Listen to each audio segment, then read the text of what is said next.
നമ്മൾ നൈറ്റ് ഡ്യൂട്ടിയൊക്കെ കഴിഞ്ഞ് വീട്ടിൽ വന്ന് ബ്രേക്ക്ഫാസ്റ്റൊക്കെ കഴിച്ച് ചുമ്മാ ഇരിക്കുമ്പോഴാണ് അയ്യോ ഓർത്ത് ഇന്ന് മെയ് 2 UK പോളിംഗ് ആണ്. ഇവിടെ ഒരു തിരക്കുമില്ല.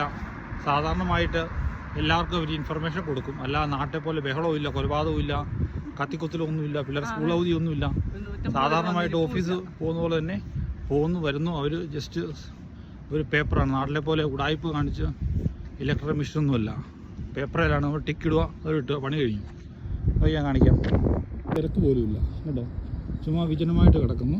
ആൾക്കണ്ട് ഇപ്പം ഞങ്ങൾക്ക് മുന്നേ ചെയ്തിട്ട് പോയാലോട് ഒന്നും ചെയ്തു പോയി, ഞങ്ങളും ചെയ്തു. നാട്ടിലാണ് എന്നതാ വെള്ളം, ഒരു സ്ഥലത്തോട്ട് വെള്ളം ഒഴുകുന്നു, രാഷ്ട്രീയക്കാർ തമ്മിൽ അങ്ങോട്ടും ഇങ്ങോട്ടും അടിയുണ്ടാക്കുന്നു, അവിടെ കത്തിക്കുത്ത് നടക്കുന്നു, കിടക്കുന്ന അമ്മച്ചിമാരെ കസേരെ വലിച്ചുകൊണ്ട് കിടന്ന് ശ്വാസം കൊടുക്കുന്നു. എന്നൊക്കെയാണോ